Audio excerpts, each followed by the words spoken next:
Hello everyone, welcome back to my channel. आज के हम इस वीडियो के अंदर पढ़ेंगे unit 9 number higher education UGC NET का पेपर 1 का ये एक टॉपिक है, जिसके अंदर pre independence and post independence के टाइम पे कितनी यूनिवर्सिटीज कौन से ईयर में कौन सी यूनिवर्सिटीज बनाई गई थी, एस्टेब्लिश की गई थी, कौन सी रिपोर्ट्स आई थी, कौन सी कमिटीज आई थी। तो ये सारी चीजों के रिलेटेड हम आज इस वीडियो के अंदर डिस्कस करते हुए चलेंगे।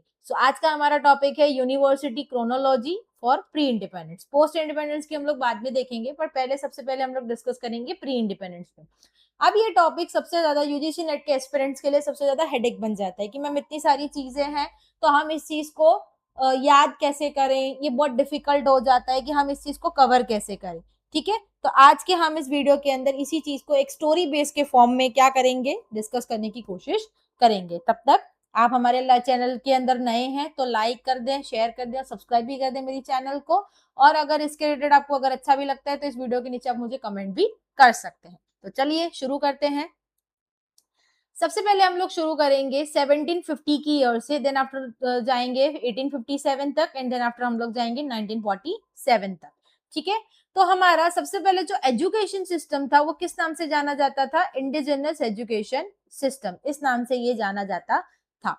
देन आफ्टर एक और चीज आती है जिसमें हम काउंट करते हैं प्राइमरी एंड एलिमेंट्री स्कूल्स। तो प्राइमरी और एलिमेंट्री स्कूल्स जो थे वो दो हिस्सों में बटे हुए थे। कैसे दो हिस्से? तो एक था हमारा हिंदू का प्राइमरी और एलिमेंट्री स्कूल, और दूसरा था हमारा मुस्लिम्स के लिए एलिमेंट्री और प्राइमरी स्कूल। ठीक है, तो हिंदू के जो प्राइमरी स्कूल थे उनको किस नाम से जाना जाता था? पाठशाला के नाम से जाना जाता था। किस नाम से जाना जाता था? पाठशाला के नाम से। और जो हमारे मुस्लिम के प्राइमरी और या तो एलिमेंट्री स्कूल्स थे उनको किस नाम से जाना जाता था? मकताब के नाम से जाना जाता था। क्या बोला जाता था? मकताब बोला जाता था। ठीक है, अब इन्हीं के साथ साथ इनके हायर एजुकेशन के रिलेटेड भी चीजें आ रही हैं। हायर एजुकेशन के रिलेटेड जो चीजें हैं वो भी हमें देखनी पड़ेंगी कि हायर एजुकेशन उनका किस नाम से जाना जाता था। तो हमारे हिंदू जो थे उनके पाठशाला जो कुछ स्कूल्स होती थी उनको इस हिसाब से बोला जाता था।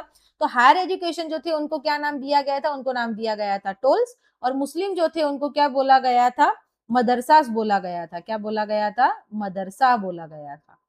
ठीक है, अब इसके अंदर हम लोग कौन सी लैंग्वेजेस पढ़ते थे, चलिए वो भी देख लेते हैं। लैंग्वेजेस कौन सी यूज की जाती थी, मैं आपको एक अलग कलर से यहाँ पे डिनोट करके दिखाती हूँ। तो ये तीन लैंग्वेजेस थी। कौन सी तीन लैंग्वेजेस थी? First one is Sanskrit, second one is Persian, and third one is our Arabic. ठीक है, ये तीन चीजों का हम लोग सबसे ज्यादा क्या करते थे? यूज करते थे। ठीक है, और उस टाइम पे जो ये हमारा हिंदू और मुस्लिम का जो हमारा प्राइमरी एलिमेंट्री स्कूल था, हायर एजुकेशन जो था, उसके अंदर वुमेन के एजुकेशन के रिलेटेड चीजें एक्सक्लूड कर दी गई थी। ज्यादा इंपॉर्टेंस वुमेन एजुकेशन को दिया जाता नहीं था। उस टाइम पे कोर्ट लैंग्वेज जो होती थी हमारी वो किसके बेस पे रहती थी? पर्शियन लैंग्वेज के बेस पे रहती थी। सारी कम्युनिकेशन या जो भी बातचीत वगैरह करना होता था वो पर्शियन लैंग्वेज में ही किया जाता था। But after coming the Britishers, जिस दिन से ब्रिटिशर्स आना स्टार्ट हुए, ब्रिटिशर्स का मेन पर्पस तो यही था कि हमें ट्रेड करना है। पर वो ट्रेड कब किस टाइम पे महासत्ता के अंदर कन्वर्ट हो गया, वो हमारे ऊपर पूरा कंट्रोलिंग करने लगे, वो हमें किसी को पता चला नहीं। तो जब से ब्रिटिशर्स आए तो उससे पहले पर्शियन लैंग्वेज के अंदर कोर्ट के अंदर बात की जाती थी, और ब्रिटिशर्स के आने के बाद हम लोग इंग्लिश लैंग्वेज के अंदर ये सारी चीजों का हम लोग क्या करते थे? काम संभालते थे। ठीक है, अब इसके बाद एक और चीज का कंसेप्ट आता है जिसको हम लोग क्या बोलते हैं? Neutrality concept. क्या बोलते हैं? Neutrality concept. ठीक है, जिसको हम और कौन से नाम से जान सकते हैं? नॉन इंटरवेंशन के नाम से भी जान सकते हैं। क्या बोलते हैं? Non intervention. इस न्यूट्रलिटी नॉन इंटरवेंशन कंसेप्ट का मतलब ये था कि इसके अंदर हम लोग जो ब्रिटिशर्स जो थे, ब्रिटिशर्स की जो गवर्नमेंट थी वो ये चाहती थी कि हम लोग इंडिया के कल्चर को, इंडिया के ट्रेडिशंस को क्या करेंगे? डिस्टर्ब नहीं करेंगे, कोई भी टाइप की छेड़छाड़ नहीं करेंगे। अदरवाइज चीजें बिगड़ सकती है, मामला बिगड़ सकता है, और वो हमारे लिए क्या हो सकते हैं? रिबेलियन भी बन सकते हैं, बात बहुत हद तक बिगड़ सकती है। तो इन्होंने न्यूट्रलिटी का कंसेप्ट दिया जिसके अंदर इन्होंने हिंदू के या इंडियन के कोई भी कल्चर या ट्रेडिशन को छेड़ने की कोशिश नहीं की थी। ठीक है, यहाँ तक आपको समझ आया होगा। उसके बाद हमारा एक और चीज का जन्म होता है जिसको ओरिएंटलिस्ट बोला जाता है, और उस ओरिएंटलिस्ट के बहुत सारे इंस्टीट्यूशंस थे जो अलग अलग ईयर्स में एस्टेब्लिश हुए थे। First one is 1781, second is 1784, third one is 1791, and fourth one is 100 1800। ठीक है, तो 1781 में क्या चीजें आई थी, चलो उस चीज को डिस्कस करते हुए चलेंगे। तो 1781 में आया था कलकत्ता मदरसा, कलकत्ता मदरसा। ठीक है, ये कलकत्ता मदरसा जो था वो वॉरेन हेस्टिंग के टाइम पे आया था, वॉरेन हेस्टिंग। तो वॉरेन हेस्टिंग जो थे उस टाइम पे हमारा क्या आया था, कलकत्ता मदरसा आया था। देन आफ्टर हमारा आता है 1784। तो 1784 में क्या बना था, Asiatic society of Bengal, Asiatic society of Bengal. ये विलियम जोन्स जब थे तब उस टाइम पे ये चीजें आई थी, विलियम जोन्स के टाइम पे ये चीजें आई थी। ठीक है, उसके बाद आ जाता है 1791। उस टाइम पे हमारा क्या एस्टेब्लिश हुआ था, बनारस संस्कृत कॉलेज। क्या आ जाएगा हमारा, बनारस संस्कृत कॉलेज। ये हमारा जोनाथन डंकन के टाइम पे ये चीजें आई थी, तो इसके यहाँ पे कौन था, जोनाथन डंकन था। ठीक है, और लास्ट हमारा आ जाता है 1800। 1800 के टाइम पे क्या बना था, फोर्ट विलियम कॉलेज। क्या बना था, फोर्ट विलियम कॉलेज। इस कॉलेज के अंदर जो ब्रिटिशर्स थे, जो ब्रिटिशर्स के सारे जो सोल्जर्स थे, सिपाही थे, या ब्रिटिशर्स के वटेवर जितने भी पर्सन थे, उन लोगों को इस फोर्ट विलियम कॉलेज के अंदर इंडिया के कल्चर, इंडिया के ट्रेडिशन के बारे में क्या किया जाता था, सिखाया जाता था, पढ़ाया जाता था। ठीक है, अब इसके बाद हम लोग आ जाते हैं नेक्स्ट हमारे ईयर के अंदर 11 साल बाद, जो हमारा आता है 1811। इस 1811 की ईयर के अंदर हमारा क्या बना था, मिंटो मिनट बना था, मिंटोज मिनट। इस मिनटोज मिनट के अंदर हमारी एक यूनिवर्सिटी बोल सकते हैं, या एक चीज का एस्टेब्लिशमेंट करने की बात हुई थी। वो चीज क्या थी, तो वो चीज थी हमारी हिंदू कॉलेज ऑफ कलकत्ता। उसका नाम क्या दिया गया था, हिंदू कॉलेज ऑफ कैलकटा। ठीक है, तो इस चीज की क्या की गई थी, बात की गई थी। नेक्स्ट हमारा आ जाता है 1813। 1813 के अंदर हमारा किस चीज का बात आता है, हमारा आता है इसके अंदर चार्टर एक्ट। क्या आ जाता है हमारा, चार्टर एक्ट। इस चार्टर एक्ट के अंदर बात की गई थी कि एवरी ईयर हम क्या करेंगे, हमारे इंस्टीट्यूशंस को 1 लाख तक का क्या देंगे, ग्रांट देंगे, जो अपनी इंस्टीट्यूशंस को आगे रन अप कर सके, बढ़ा सके, और इस तरीके से डेवलपमेंट ला सके। तो हर साल के लिए 1 लाख रुपए का क्या दिया जाता था, डोनेशन वहां पे दिया जाता था। ठीक है, इसके बाद हमारा आ जाता है 1817। तो 1817 के अंदर हमारा क्या आ जाता है, हिंदू कॉलेज ऑफ कलकत्ता हमारा क्या हो जाता है, एस्टेब्लिशमेंट हो जाता है उसका, establishment, establishment of Hindu college of Calcutta, Hindu college of Calcutta. इस चीज का हमने एस्टेब्लिशमेंट कहाँ देखा था, 1811 में देखा था। और ठीक उसके 6 साल बाद हमारा क्या हो गया था, एस्टेब्लिशमेंट हो गया था। ये एस्टेब्लिशमेंट होने के लिए दो लोगों ने सबसे ज्यादा कंट्रीब्यूशन दिया था, कौन से दो नाम थे, तो वो थे सबसे पहले राजा राम मोहन राय, राजा राम मोहन रॉय। ठीक है, और दूसरे थे डेविड हरे, दूसरे कौन थे, डेविड हरे। ठीक है, समझ आया होगा। उसके बाद हम लोग 10-15 साल के बाद अगर हम आगे बढ़ते हैं तो वो आ जाता है 1835, 1835। 1835 में हमारा क्या आ जाता है, मैकॉलेज मिनट, मैकॉलेज मिनट। मैकॉलेज मिनट के अंदर हमारा एक थ्योरी आया था, ये थ्योरी का नाम क्या था, डीएफटी थ्योरी। इस चीज का नाम क्या था हमारा, डीएफटी थ्योरी। तो ये डीएफटी थ्योरी को क्या बोला जाता है, डाउन फिल्ट्रेशन थ्योरी। ये डाउन फिल्ट्रेशन थ्योरी मैकॉले ने क्या किया था, यहाँ पे सजेस्ट किया था, जिसके मुताबिक इस थ्योरी के अंदर ये बोला जाता है कि सबसे पहले एजुकेशन इन लोगों को दो जो सबसे ज्यादा गरीब है, और वही लोग क्या करेंगे, पूरे देश भर में जाके अलग अलग जगहों पे जाके ये नॉलेज को क्या करेंगे, अपने एजुकेशन को क्या करेंगे, स्प्रेड आउट करेंगे। तो इस तरीके का जो रिकमेंडेशन था वो 1835 में मैकॉले की तरफ से आया था। उसी टाइम पे आया था एक दूसरा बेंटिक रेजोल्यूशन।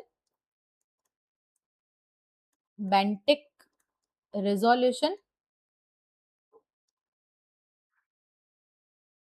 बेंटिक रेजोल्यूशन जिसके अंदर डीएफटी थ्योरी को क्या किया गया था, डीएफटी थ्योरी हमारी यहाँ पे इम्प्लीमेंट की गई थी। क्या की गई थी? डीएफटी थ्योरी इम्प्लीमेंट की गई थी। उन्होंने सिर्फ रिकमेंड किया था और फिर बेंटिक रेजोल्यूशन आने के बाद उन्होंने क्या कर दिया, उस चीज को इम्प्लीमेंट कर दिया। ठीक है, उसके बाद हम लोग आ जाते हैं 1854 में। 1854 में हमारे थे sir Charles Wood, sir Charles Wood. ठीक है, ये चार्ल्स वुड के टाइम पे हमारा क्या आ चुका था, वुड्स डिस्पैच आ चुका था। क्या आ चुका था? वुड्स डिस्पैच आ चुका था। ठीक है, ये वुड्स डिस्पैच के अंदर जिसको हम लोग दूसरे और नाम से भी जानते हैं, जिसको क्या बोला जाता है, Magna carta of English education. क्या बोला जाता है? Magna carta of English education.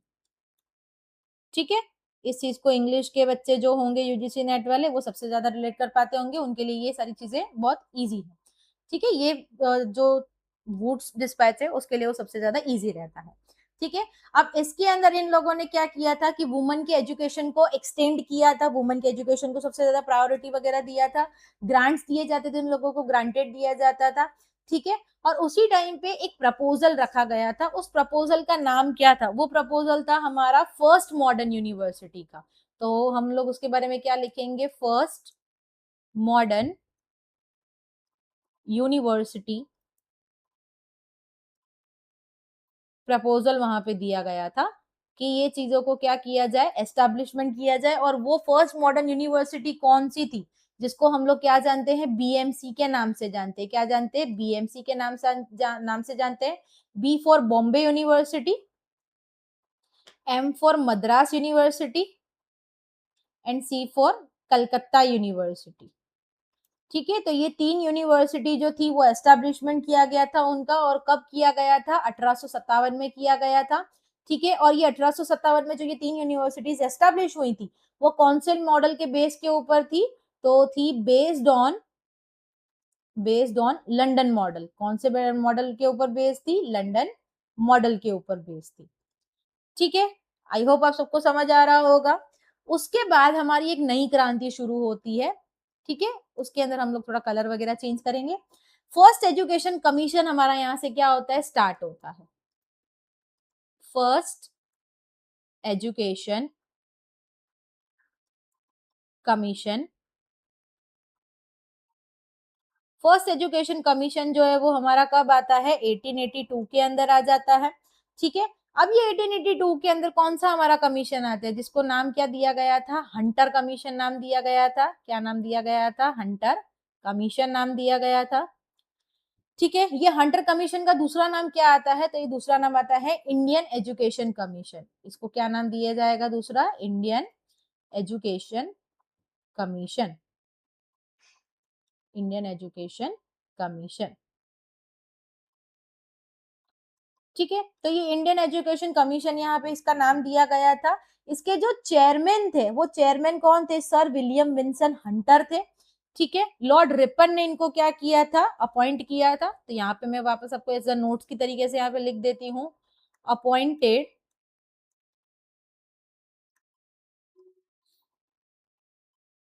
Lord Ripon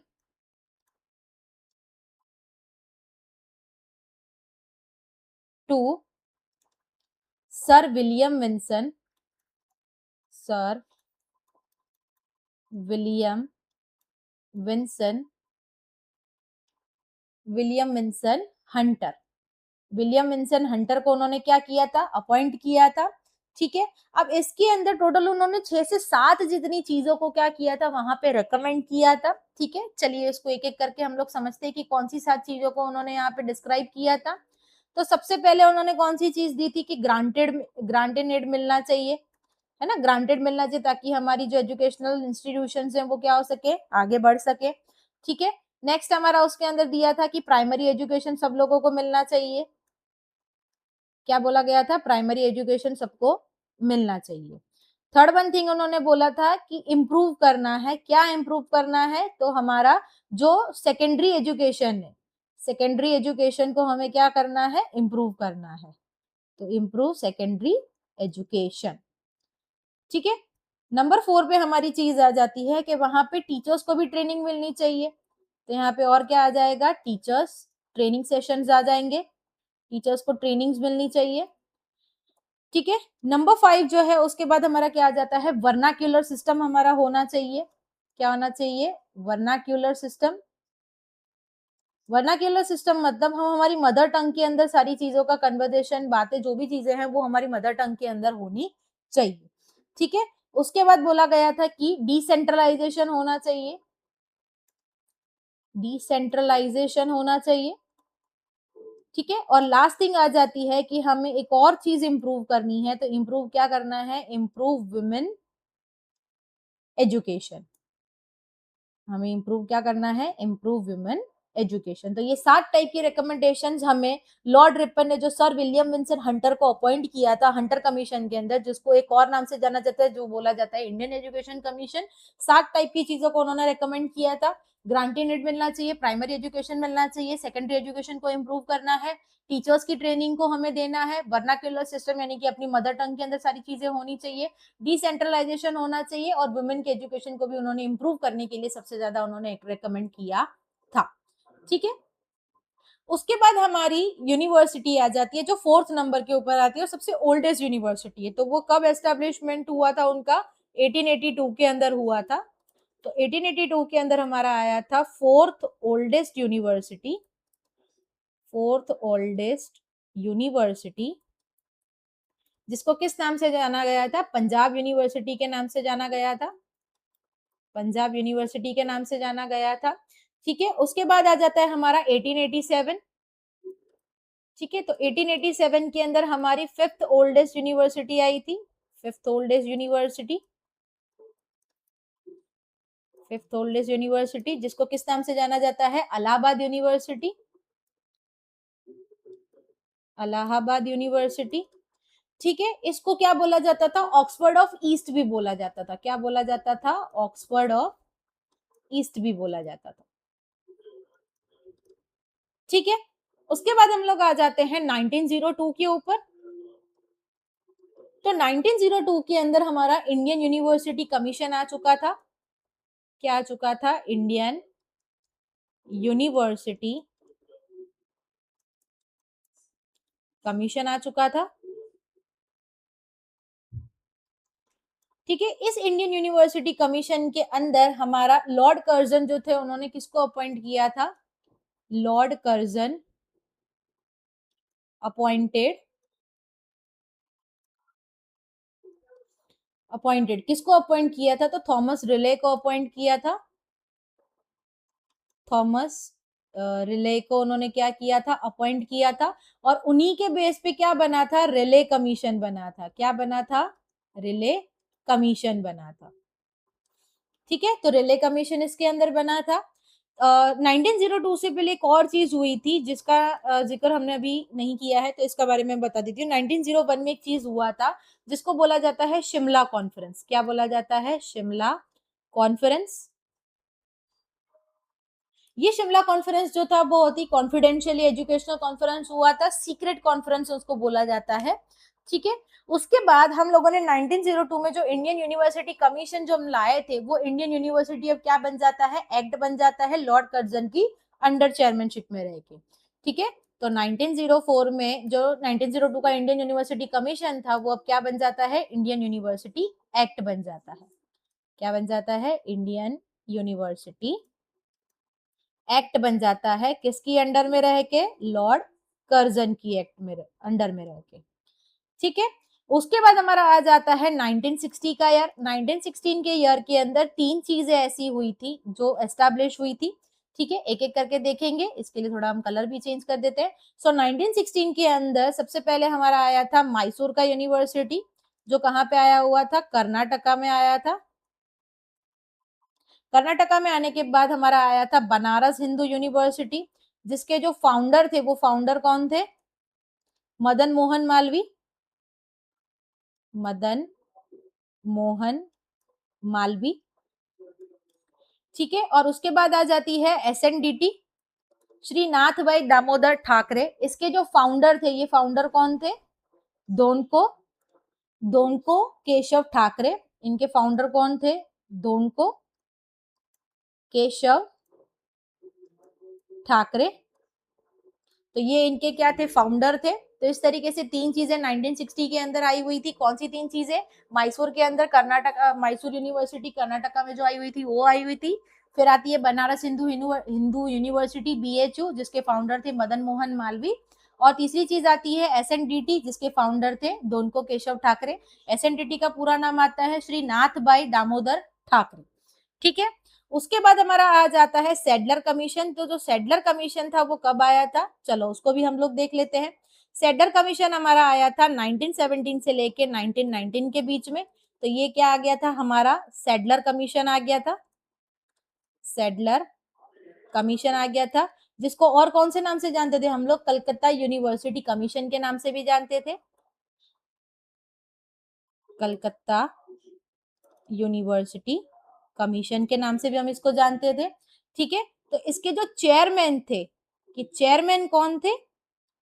इसके जो चेयरमैन थे, ये चेयरमैन कौन थे हमारे? तो ये कौन थे? माइकल सैडलर ही थे। माइकल सैडलर ही थे इसके जो चेयरमैन थे वह वही। ठीक है। अब इन लोगों ने क्या दिया था? एक मॉडल दिया था। ये मॉडल कौन सी स्ट्रक्चर के ऊपर बात करता था? 12+2+3 के स्ट्रक्चर के ऊपर बात करता था। तो ये 12+2+3 का स्ट्रक्चर क्या है? जिसमें 12 जो है वो प्राइमरी एजुकेशन हमारा 12 तक होना चाहिए, वो है। उसके बाद बच्चे इंटरमीडिएट स्कूल के अंदर जाएंगे and then after they will get the bachelor degree, जिसके बाद ही वो क्या कर सकते हैं? यूनिवर्सिटी में एंटर हो सकते हैं। उससे पहले वो लोग एंटर हो सकते नहीं है। सो ये 1917 से लेकर 1990 बीच में जो भी चीजें हुई थी उसका एक आउटकम आया था। और वो आउटकम कब आया था? इसका आउटकम जो था वो आया था, तो ये आउटकम आया था 1921 के अंदर। और ये 1921 के अंदर क्या आया था? ढाका यूनिवर्सिटी का क्या हुआ था? एस्टेब्लिशमेंट वहां पे हुआ था। इसके बाद हम लोग आ जाते हैं 1917 के अंदर। तो 1917 के अंदर हमारी पटना यूनिवर्सिटी क्या हुई थी? एस्टेब्लिश हुई थी। पटना यूनिवर्सिटी एस्टेब्लिश हुई थी। देन आफ्टर हमारा आ जाता है 1918। तो 1918 जो है उसके अंदर क्या आ जाता है? उस्मानिया यूनिवर्सिटी। उस्मानिया यूनिवर्सिटी का वहां पे क्या हुआ था? एस्टेब्लिशमेंट हुआ था। ठीक है। इससे पहले आगे बढ़े 1920 के ईयर से पहले, तो उससे पहले मैं एक 1875 की एक चीज आपको मैं बताना चाहती हूँ कि 1875 के अंदर हमारा क्या हुआ था? MAO आया था। MAO, तो MAO को क्या बोला जाता है? मोहम्मद एंग्लो ओरिएंटलिस्ट कॉलेज, जो 1875 में क्या हुआ था? एस्टेब्लिशमेंट हुआ था उस चीज का। और उसके बाद 1920 के अंदर इस MAO का क्या किया गया था? यूनिवर्सिटी इस मोहम्मद अली जो हमारा एंग्लो ओरिएंटलिस्ट कॉलेज है उसका क्या किया था? दर्जा दिया गया था 1920 के अंदर। तो 1920 के अंदर क्या आई थी? अलीगढ़ मुस्लिम यूनिवर्सिटी। क्या आई थी? हमारी अलीगढ़ मुस्लिम यूनिवर्सिटी। ठीक है। ये अलीगढ़ मुस्लिम की यूनिवर्सिटी के जो फाउंडर थे, ये फाउंडर कौन थे हमारे? सर सैयद अहमद खान। कौन थे हमारे? सर सैयद अहमद खान, ये इसके फाउंडर थे। ठीक है। तो इस तरीके से अलीगढ़ मुस्लिम यूनिवर्सिटी का वहां पे क्या हुआ था? एस्टेब्लिशमेंट हुआ था। इससे आगे बढ़े तो 1921 के अंदर हमारा क्या आ गया था? लखनऊ यूनिवर्सिटी आ गई थी। क्या आ गई थी? हमारी लखनऊ यूनिवर्सिटी आ गई थी। देन आफ्टर हमारा 1922, जहां पे हर बच्चे का एक ड्रीम रहता है कि मुझे इसी यूनिवर्सिटी में जाना है, तो इसका नाम क्या था? दिल्ली यूनिवर्सिटी। ये 1922 में दिल्ली यूनिवर्सिटी एस्टेब्लिश हो गई थी। ठीक है। इसका दिल्ली यूनिवर्सिटी का 1962 के अंदर correspondent education plus distance education का क्या हुआ था? वहां पे रिकमेंडेशन किया गया था, उसकी बात की गई थी। तो कौन सी दो चीजें थी? Correspondence, correspondence plus distance education. Distance education की यहाँ पे क्या की गई थी? बात की गई थी। ठीक है। उसके बाद हमारा आ जाता है 1982। 1982 के अंदर हमारी फर्स्ट ओपन यूनिवर्सिटी का क्या हुआ था? एस्टेब्लिशमेंट हुआ था। फर्स्ट ओपन यूनिवर्सिटी, वो फर्स्ट ओपन यूनिवर्सिटी कौन सी थी? तो जिसको क्या बोला जाता है? APOU। APOU का नाम पूरा क्या होगा? इधर हम अलग कलर से लिखते हैं। Andhra Pradesh open university. Andhra Pradesh open university. ठीक है, इसके बाद इसी 1882 की जो आंध्र प्रदेश ओपन यूनिवर्सिटी है, इसको क्या किया गया था, रीनेम किया गया था। क्या किया गया था, रीनेम किया गया था। तो ये रीनेम्ड क्या था, उसको हम लोग लिखते हैं एक अलग कलर से। तो ये रीनेम्ड नाम हमारा क्या था, जिसको हम क्या बोलते हैं, doctor Bhimrao Ambedkar open university. तो यहाँ पे लिखेंगे doctor Bhimrao Ambedkar open university. ठीक है, तो इस तरीके से इसका नाम क्या किया गया था, चेंज किया गया था। और 1985 के अंदर 1985 के अंदर इग्नू का क्या किया गया था, एस्टैब्लिशमेंट किया गया था। इग्नू का पूरा नाम हम लिखेंगे Indira Gandhi national open university. तो 1985 में Indira Gandhi national open university भी वहां पे क्या हो गई थी, एस्टैब्लिश हो गई थी। ठीक है, अब इसके बाद से एक नया दौर हमारा शुरू होता है। ठीक है, चलिए हम इसको और भी एक अच्छे तरीके से हम लोग समझने की कोशिश करेंगे। 1921 में यहाँ पे विश्व भारती, किसका नाम आता है, विश्व भारती का नाम आता है। विश्व भारती की एस्टैब्लिशमेंट हुई थी। इसके जो फाउंडर थे, वो फाउंडर कौन थे हमारे, श्री रविंद्रनाथ टैगोर थी, टैगोर जी, रविंद्रनाथ टैगोर जी। इन्होंने इसको एस्टेब्लिशमेंट करने के टाइम पे एक अच्छा सा मैसेज वहां पे ड्रॉप किया था कि ये बोला गया था कि जहां सारा संसार एक ही घोंसले में अपना क्या करता है, घर बनाता है। आई रिपीट, 1921 में विश्व भारती आ चुका था, जिनका फाउंडर थे श्री रविंद्रनाथ टैगोर जी। उन्होंने एक मैसेज वहां पे ड्राफ्ट किया गया था, जिसको बोला गया था कि जहां सारा संसार एक ही घोंसले में अपना क्या करता है, घर बनाता है। ठीक है, उसके बाद हमारा आ जाता है 1923। 1923 में नागपुर यूनिवर्सिटी का क्या हुआ था, एस्टैब्लिशमेंट हुआ था। नागपुर यूनिवर्सिटी का वहां पे एस्टैब्लिशमेंट हुआ था। ठीक है, उसके बाद हमारा आ जाता है 1926। तो 1926 के अंदर हमारा आंध्र यूनिवर्सिटी वहां पे एस्टैब्लिशमेंट हुआ था, आंध्रा यूनिवर्सिटी, जहां पे तेलुगु स्पीकिंग को सबसे ज्यादा क्या किया गया था, प्रमोट किया गया था। तेलुगु स्पीकिंग सबसे ज्यादा वहां पे क्या की गई थी, प्रमोट की गई थी। ठीक है, उसके बाद हम लोग आ जाते हैं 1927 के अंदर। तो 1927 के अंदर आगरा यूनिवर्सिटी आई थी हम लोग, आगरा यूनिवर्सिटी। तो आगरा यूनिवर्सिटी को हम लोगों ने क्या किया था, उसका नाम चेंज किया था, जिसका नाम क्या रखा गया था, doctor B R Ambedkar university. Changed its name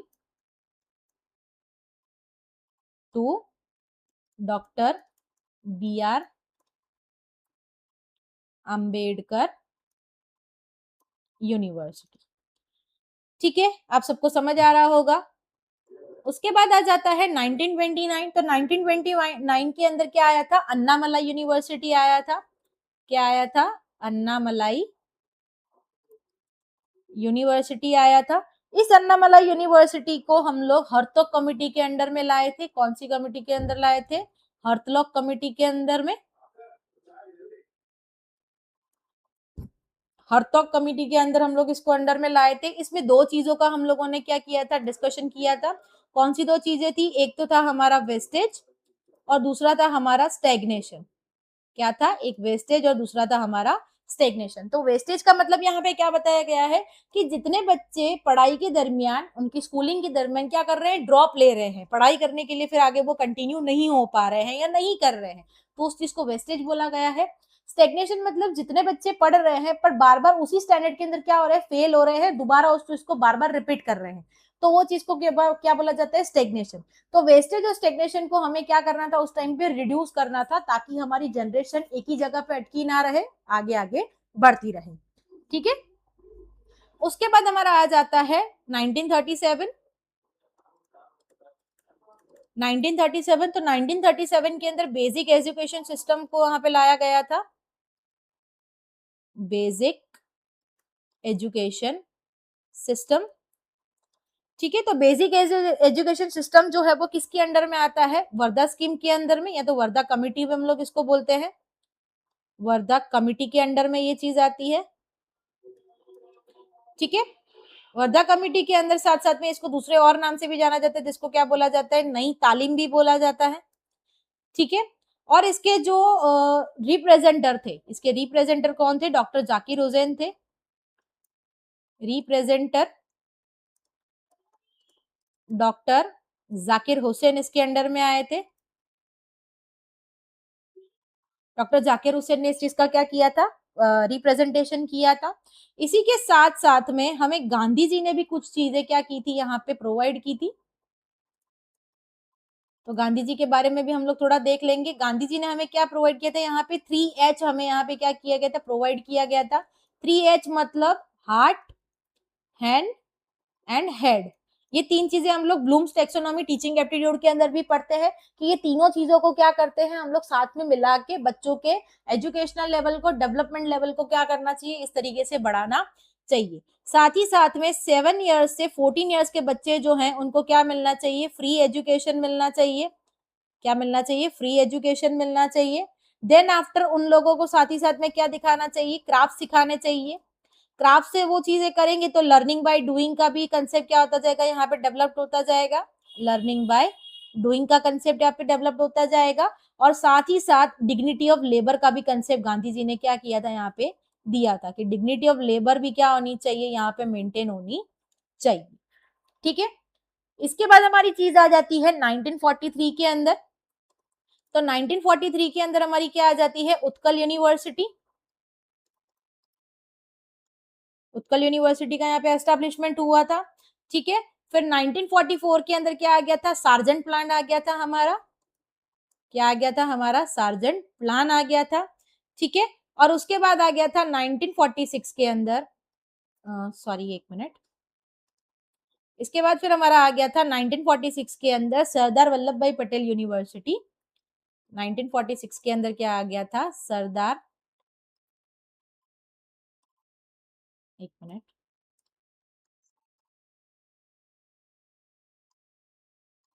इसके बाद हमारा क्या आ गया था 1946 में, सरदार पटेल यूनिवर्सिटी। सो ये था हमारा प्री इंडिपेंडेंस से पहले यूनिवर्सिटी का क्रोनोलॉजिकल ऑर्डर। चलिए इसको फिर से एक बार रिकॉल कर लेते हैं और वापस से इसको याद भी कर लेते हैं, ठीक है। चलिए, तो 1750 से लेके 1857 तक हम गए, उसके बाद 1947 तक गए, जिसमें सबसे पहले एजुकेशन सिस्टम को हम लोग इंडिजियस एजुकेशन सिस्टम के नाम से हम लोग जानते थे। उसके बाद हमारी दो चीजें आई, प्राइमरी एजुकेशन या तो फिर प्राइमरी स्कूल्स या एलिमेंट्री स्कूल जिसको हम बोलते थे, जिसमें हमारा Hindu schools and Muslim schools को क्या किया गया था, वहां पे डिवाइड किया गया था। हिंदू स्कूल्स को हम लोग बोलते थे पाठशाला, और मुस्लिम स्कूल जो होती थी उनको क्या बोला जाता था, मकताब बोला जाता था। हिंदुओं का जो हायर एजुकेशन था उसको क्या बोला जाता था, टोल्स बोला जाता था। हायर एजुकेशन जो मुस्लिम का होता था उसको क्या बोला जाता था, मदरसा बोला जाता था। वहां पे लैंग्वेजेस कौन सी यूज होती थी, तो Sanskrit, Persian and Arabic languages use की जाती थी। उस टाइम पे वुमेन एजुकेशन को ज्यादातर एक्सटेंड नहीं किया गया था, इंपॉर्टेंस नहीं दी गई थी। साथ ही साथ वहां पे कोर्ट लैंग्वेज के अंदर सबसे पहले पर्शियन लैंग्वेज चलती थी, but after coming the Britishers they take over by the English language. उस टाइम पे ब्रिटिशर्स के आने के बाद एक कंसेप्ट आया था, न्यूट्रलिटी कंसेप्ट, जिसको नॉन इंटरवेंशन कंसेप्ट भी हम लोग बोलते हैं, कि हम लोग इंडियन के कल्चर्स और ट्रेडिशन के साथ हम लोग डिस्टर्बेंस नहीं क्रिएट करेंगे, छेड़छाड़ नहीं करेंगे, अदरवाइज वहां पे क्या हो सकती है, मामला बिगड़ सकता है, सिचुएशन बिगड़ सकती है, वो लोग हमारे लिए रिबेलियन बन सकते हैं। उसके बाद आ जाता है एक ओरिएंटलिस्ट का हमारा वहां पर जन्म होता है, जिसकी तरफ से हमें क्या मिली है, ओरिएंटलिस्ट इंस्टीट्यूशन हमें मिली हुई है। 4 इंस्टीट्यूशन हमें अलग अलग ईयर्स के अंदर दिखाई दी थी, 1781, 1784, 1791 एंड 1800 के अंदर हमें ये इंस्टीट्यूशन दिखाई दी थी। तो 1781 के अंदर कलकत्ता मदरसा आया था, जो वॉरेन हेस्टिंग्स के टाइम पे बनाया गया था। 1784 के अंदर एशियाटिक सोसाइटी ऑफ बंगाल बना था, जो विलियम जोन्स के द्वारा बनाया, विलियम जोन्स के टाइम पे बनाया गया था। 1791 जहाँ पे बनारस संस्कृत कॉलेज बनाया गया था, जो जोनाथन डंगन के टाइम पे बनाया गया था। 1800 के टाइम के अंदर फोर्ट विलियम कॉलेज बनाया गया था, जहाँ पे ब्रिटिशर्स के ऑफिसर्स को या ब्रिटिशर्स की पब्लिक को वहां पे इंडिया के कल्चर और ट्रेडिशन के बारे में सिखाया जाता था उस कॉलेज के अंदर। देन आफ्टर हम लोग आ जाते हैं 1811 की ईयर के अंदर, जहाँ पे मिंटोज मिनट हुए थे, जहाँ पे एस्टेब्लिशमेंट करने की, हिंदू कॉलेज ऑफ कलकत्ता की एस्टेब्लिशमेंट करने की बात वहां पे की गई थी, ठीक है। उसके बाद हमारा आ जाता है 1813 का ईयर। तो 1813 ईयर के अंदर हमारा चार्टर्ड एक्ट आया था। वहां पे हर साल हमें 1 लाख रुपए का क्या करना था, डोनेशन देना था, जिसकी वजह से हमारी एजुकेशन इंस्टीट्यूशन क्या हो सके, आगे डेवलप्ड हो सकते और बच्चे भी डेवलप्ड हो सके। देन आफ्टर हमारा आ जाता है 1817, जहां पे एस्टेब्लिशमेंट ऑफ हिंदू कॉलेज, जो हमने 1811 के अंदर देखा था, वो establishment of Hindu college of Calcutta क्या हो गया था, एस्टेब्लिश हो गया था। जिनको एस्टेब्लिश किसने करवाया था, एक तो राजा राम मोहन राय जी थे और दूसरा कौन था, डेविड हरे जी थे। ठीक है। उसके बाद आ जाते हैं 1835, जहां पे मैकॉले के मिनट्स आ जाते हैं, जहां पे डाउन फिल्ट्रेशन थ्योरी के बारे में हम लोग सीखते हैं कि जहां पे पुअर स्टूडेंट्स को, पुअर लोगों को सबसे ज्यादा एजुकेशन दो, ये आगे जाके सारे लोगों को क्या करेंगे, वो एजुकेशन स्प्रेड आउट करेंगे। ठीक है। तो मैकॉले मिनट के अंदर डाउन फिल्ट्रेशन थ्योरी का रिकमेंडेशन मैकॉले की तरफ से आया था। उसके बाद उसी ईयर के अंदर बेंटिक रेजोल्यूशन आया था, जिन्होंने डाउन फिल्ट्रेशन थ्योरी को क्या किया था, इंप्लीमेंट किया था। उसके बाद आ जाता है 1854, जिसमें सर चार्ल्स वुड जो थे, उनकी तरफ से क्या आया था, वुड्स डिस्पैच आया था, जिसको Magna carta of English education भी बोला जाता है। ठीक है। जिसमें वुमेन एजुकेशन को एक्सटेंड किया गया था, ग्रांटिंग एड वाली चीजें की गई थी, और साथ ही साथ में एक प्रपोजल रखा गया था जहां पे मॉडर्न यूनिवर्सिटीज का एस्टेब्लिशमेंट होना चाहिए था, उसका प्रपोजल रखा गया था। सो फर्स्ट मॉडर्न यूनिवर्सिटीज जो थी, उनका प्रपोजल रखा गया था, और 1857 के अंदर ये तीनों यूनिवर्सिटीज क्या हो गई थी, एस्टेब्लिश हो गई थी। Bombay university, Madras university and Calcutta university, जिसको हम शॉर्ट फॉर्म में बीएमसी के नाम से भी जान सकते हैं। और ये तीनों यूनिवर्सिटी लंदन मॉडल के ऊपर बेस्ड थी। ठीक है।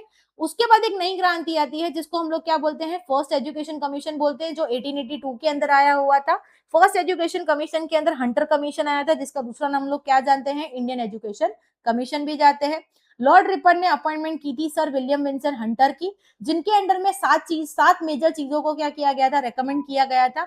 जिसमें ग्रांटिनेट की चीजें होनी चाहिए, प्राइमरी एजुकेशन बच्चों को मिलना चाहिए, सेकेंडरी एजुकेशन को इम्प्रूव करना चाहिए, टीचर्स को ट्रेनिंग मिलनी चाहिए, वर्नाक्यूलर सिस्टम यानी कि हम हमारी मदर टंग के अंदर सारी चीजों को क्या करने चाहिए, वहां पे काम करने चाहिए, वहीं पर एजुकेशन उसको उन मदर टंग के अंदर मिलना चाहिए। डिसेंट्रलाइजेशन होना चाहिए, और साथ ही साथ वुमेन के एजुकेशन को क्या करना चाहिए, इंप्रूवमेंट वहां पे करनी चाहिए।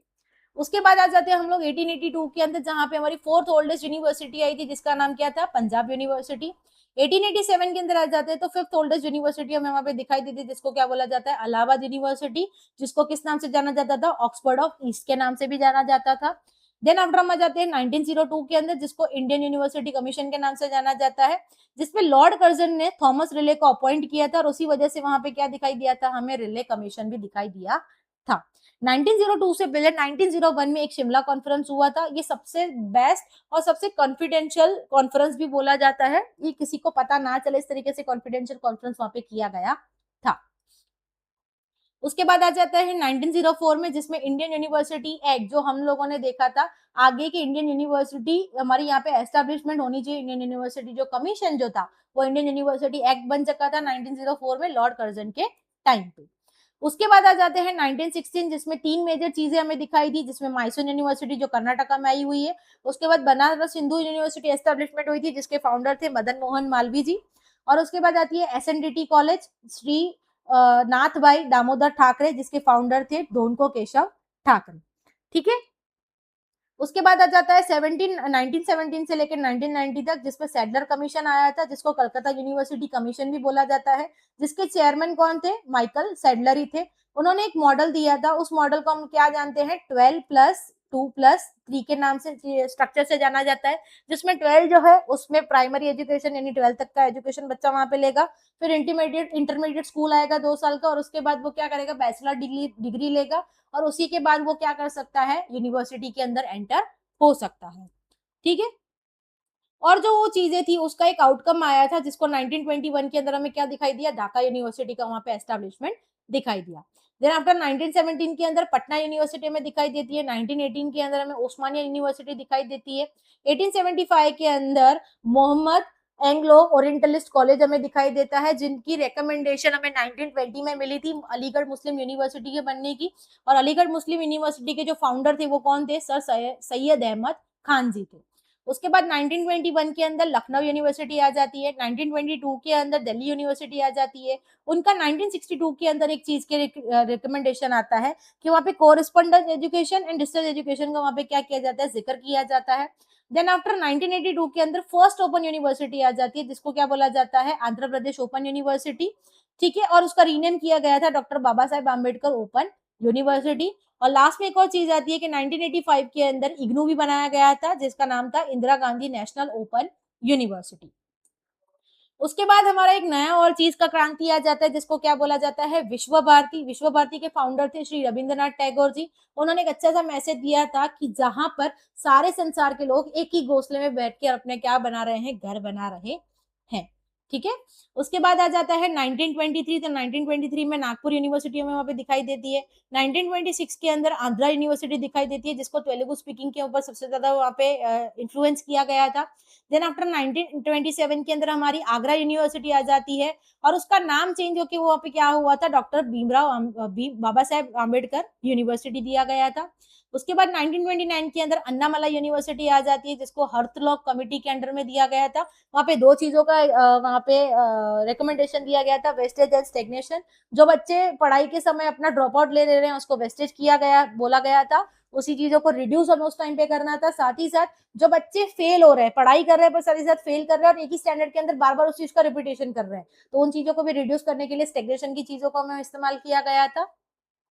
नेक्स्ट आ जाता है हमारा 1937, जिसमें बेसिक एजुकेशन सिस्टम के रिलेटेड बात की गई थी, जो वर्धा कमेटी या वर्धा स्कीम के नाम से भी हम लोग जानते हैं।